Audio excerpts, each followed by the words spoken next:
poor. There's a bit in it where he says that his mum and his stepdad together have an income of $100,000 a year. Yeah, that's right. Yes, it's not Obama's memoirs for sure. No. So let's talk a bit about Donald Trump. He continues to dominate the news with all sorts of extraordinary events going on, which I never thought I would ever see emanating from the US. And what is really concerning to me is that basically it's kind of a mafia-style shakedown of Ukraine is developing. The deal that was on the table just before the massive row in the Oval Office is now apparently being revised. Donald Trump demanding that Ukraine hand over more of its minerals, oil and gas as part of a draft economic deal in return for absolutely nothing. No security guarantees whatsoever. Alice, I mean, this is just sort of breathtaking to watch, isn't it? I think mafia shakedown's the right word for it. Or he's like a 19th century despot. It's like a character from a Flashman. I think this is appalling. I suppose one thing that does give me hope is that we've seen how brave and resilient the Ukrainian people are. They don't want to be sold out to America even more than they don't want to be Russian. Let's hope that, I don't know, something comes of this. It's really difficult it's mind-blowing, as you say. It's hard to know what Ukraine can do, Michael, although there's always the way that with Trump, that there's always a kernel of another argument, which is if Trump is going to take, $500 million a year out of the Ukrainian economy to benefit himself and or America, he presumably wouldn't want Russia to invade, so it is a de facto security guarantee. It might be, except he might do a carve-up with the Russians. That seems to be his sort of mentality. They're being attacked from both sides. I mean, all the Ukrainians have to do is simply not hand over the money. I mean, that's one way of not being plundered. But in return, of course, the Americans would cut off weapons in any case, and they won't get any military or any other help from the US. I think they're not getting much in the future anyway. I mean, the Trump administration is determined to basically cut Ukraine off from the United States and say, over to you, Europe. And I think Europeans will back Ukraine very strongly in saying, you don't owe America $100 billion. I mean, that is an enormous sum. And the Americans have done some quick calculation on the back of an envelope saying that's what it's cost us supporting Ukraine. Well, you have to wonder. It's just, it's plunder. I mean, the Russians are plundering land. The Americans, it seems, want to plunder the wealth. Yeah, it's sort of, I mean, we talked earlier about sort of empires. It is like the sort of the great powers. Very much. Carving it up. Yeah. Carving up parts of the globe for their own benefit. Yeah, poor Ukraine. And talking about carving up parts of the globe, JD Vance of Signal fame, Vice President, is going to visit Greenland. It was originally going to be his wife, of all people, that was going to go and visit Greenland. He's going under the auspices of pretending that he's visiting an American airbase to see how they're getting on. America seems to be making no bones, Alice, about effectively annexing the territory of an ally. Absolutely bizarre. I don't know what he's doing in Greenland. I have zero insight into what America thinks it's doing, trying to buy a country.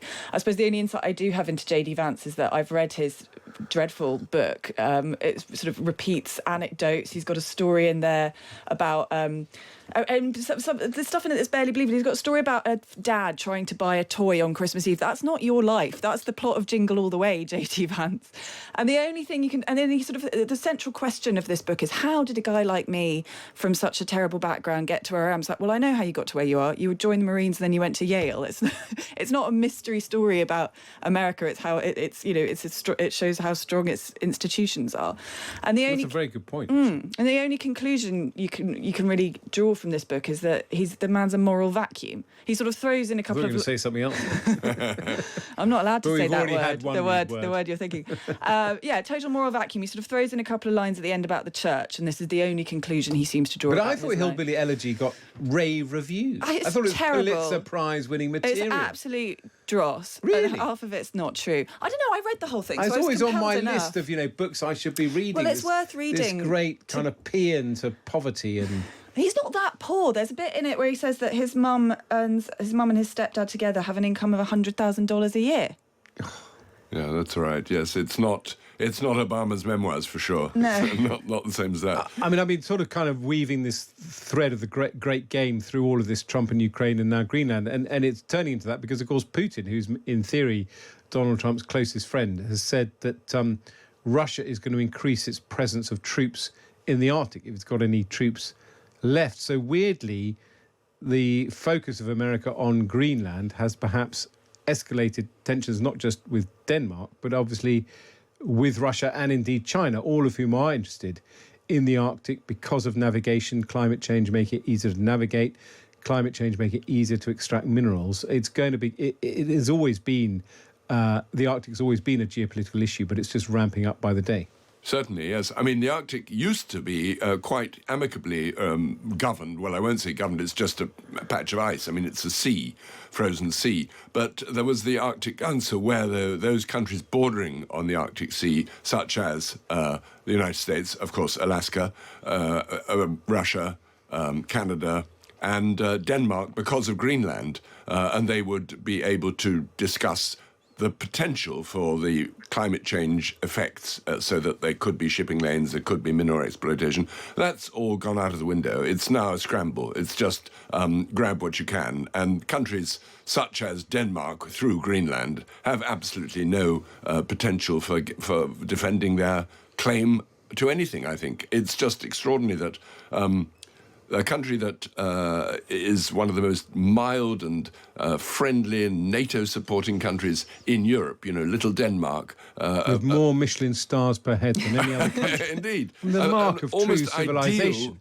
Ideal, happy society should suddenly find itself the target of predatory instincts from a supposed ally. Mind you, the Danes have not always been terribly welcome in Greenland, and I think all this has actually pushed Denmark to try to improve living conditions there and show that they are really a friend of Greenland, not just a colonizing administrator.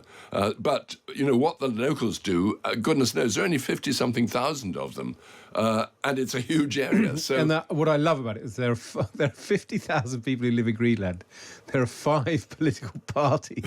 And after the recent local election, 4 of the 5 have formed a coalition government. Yeah. It's absolutely classic. Hey guys, it's JD Vance, the Vice President, and there was so much excitement around Usha's visit to Greenland this Friday that I decided that I didn't want her to have all that fun by herself, and so I'm going to join her. I'm going to visit some of our guardians in the Space Force on the northwest coast of Greenland and also just check out what's going on with the security there of Greenland. As you know, it's really important. A lot of other countries have threatened Greenland, have threatened to use its territories and its waterways to threaten the United States, to threaten Canada, and of course to threaten the people of Greenland. So we're going to check out how things are going there.